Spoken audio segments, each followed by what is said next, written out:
I have received a few comments and questions recently about how to manage those difficult times when your toddler is just loving the park so much that they don't want to leave, and it feels like they have a full-scale meltdown when you try and leave the park and head off to whatever you're heading to next.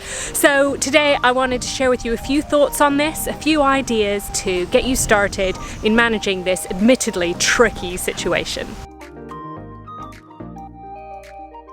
Okay, I've got 6 things to bear in mind. I find a list really useful, so I've jotted down 6 things that I want to share with you. First of all, it's really useful to understand that this isn't an over-the-top reaction for a child. If your child is really expressing absolute despair over having to leave the park, it's because that's how it feels to them. And it's really useful to start by trying to empathize with that, and also to communicate that to them with tone of voice, with the pace of how you're speaking.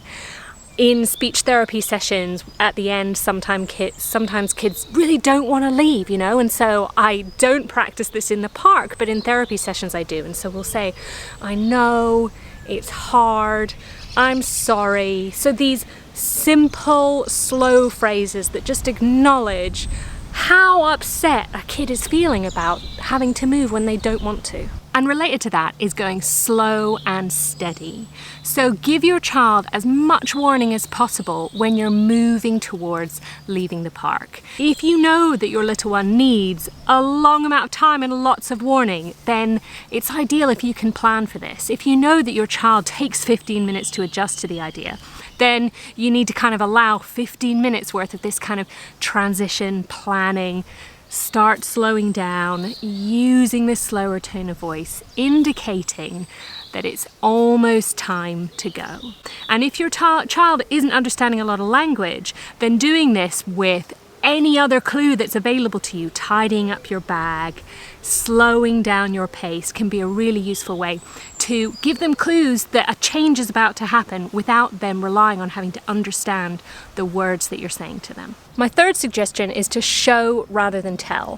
When we're trying to move towards a change, it can be really easy for us adults to start doing lots of talk. It's time to go, we have to go and see Nanny now, we're going to have lunch next, let's, pack up, last go on the slide, etc. But actually, anything that we can do to help our child move is going to help. And certainly I meet lots of kids who struggle with the motor planning that's involved in having to change and do something else. I can think about recently in a preschool, the difficult transition from moving to a fun tabletop activity to moving to washing hands and going to lunch.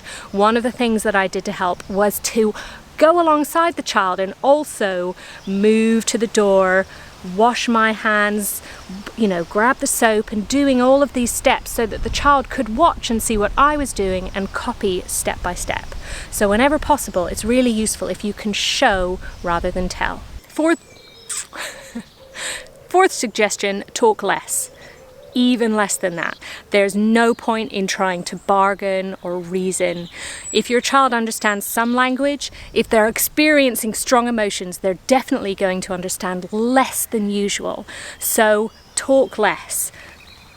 Allow lots of slow time in between what you're saying. Repeat a simple phrase. Time to go. We're finished.